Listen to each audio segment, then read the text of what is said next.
retired almost 15 years from the military, I get asked this question a lot of times. People always ask me, Ann, do you miss serving in the military? And 9 times out of 10, my answer is no. But there's one thing that I do miss more than I realize, and that is the camaraderie. But what is most surprising is where I've been able to find it again. And it may not be where you actually think. So if you're new here, welcome. If you've been here before, welcome back.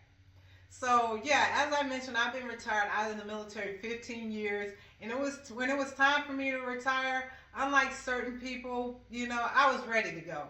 Granted, yeah, there was some anxiousness, but more so it was more about excitement.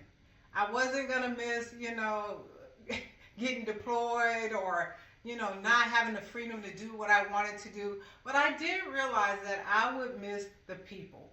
If you know anything about serving in the military, the people are from all walks of life. We like to say it's like a melting pot, right? So whether you're coming from the East Coast to the West Coast, the North to the South, from overseas, wherever have you, we're from all walks of life. And that is so surprising. With that difference, we end up coming together and being so similar.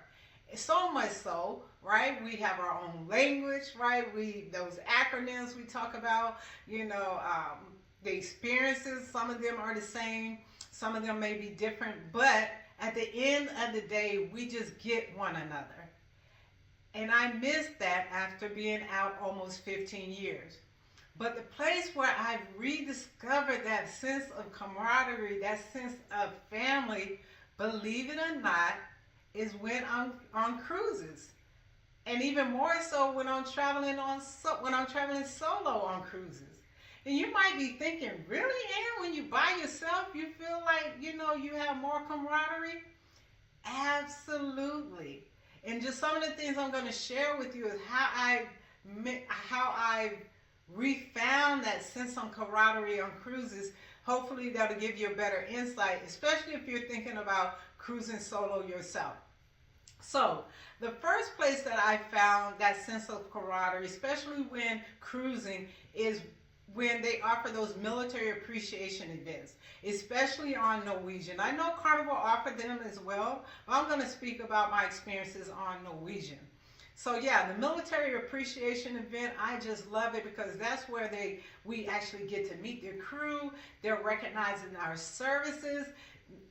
No matter what branch you served in, no matter what era of military you served in, you actually get the recognition that we deserve. We get to take pictures and everything free food. Well, the food is free, but really the free drinks too, right?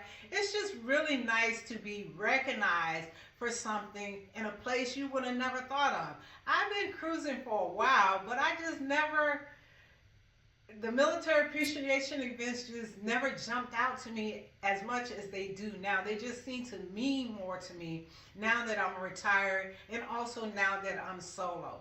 Also with Norwegian, they take it a step further than the military appreciation event.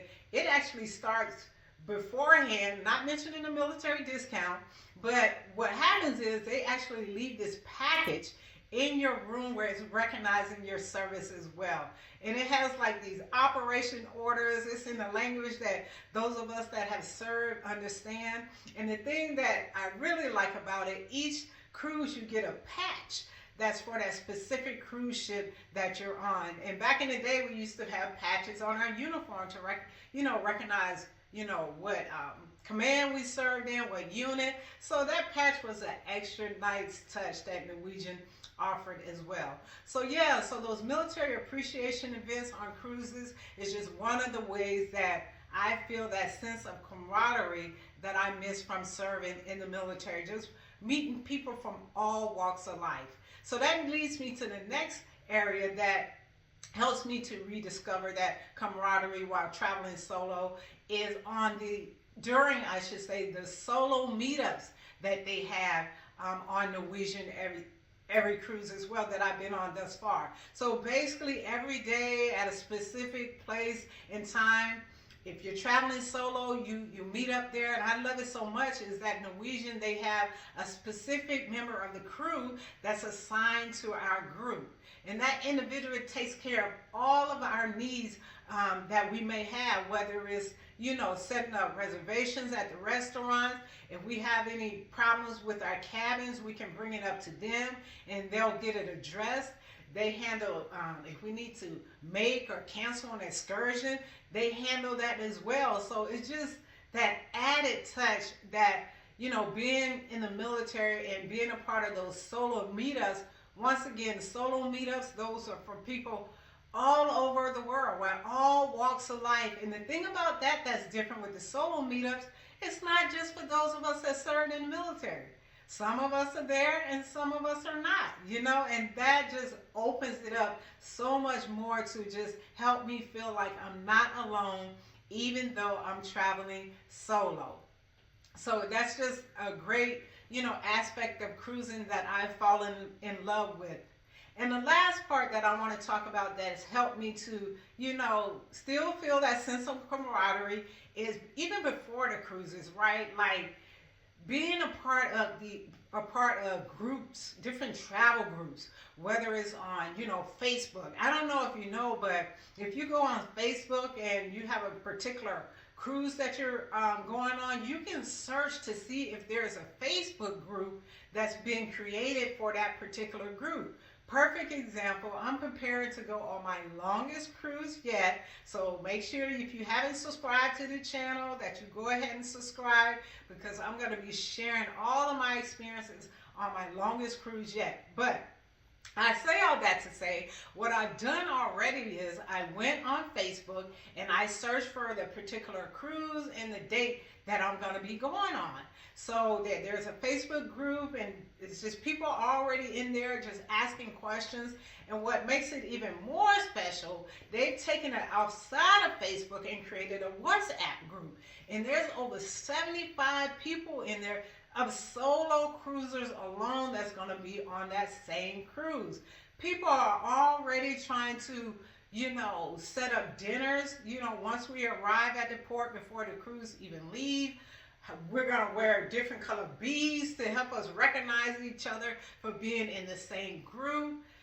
It's just awesome and just, I don't know, just puts me at ease to realize, like, wow, I'm not by myself. There's all these people that are going to be on this same group. And it feels like, because we chat so much on the WhatsApp, that it's like we already know these individuals. So it's just things like that that I want you to keep in mind if you're considering going cruises, specifically solo. And if you're worried about, oh my God, I'm going to be by myself, you know, it's scary, I don't want to travel. I'm here to tell you there is nothing to be afraid of. Even though that you are traveling solo doesn't mean that you have to remain solo unless you just want to be, which I do, you know, often as well. If I want to be with other people, then I do that. If not, then I just chill out by myself. But like I said, it just surprises me where I found a sense of camaraderie after leaving the military is from solo cruising. So I would love for you to share in the comments, if you served in the military, where have you found that sense of camaraderie that you once had, right? Do you still have battle buddies that you keep in contact with? I would love for you to share that. So with that, as always, with that, as always, continue to redefine freedom for yourself, and I'll holler at you next time.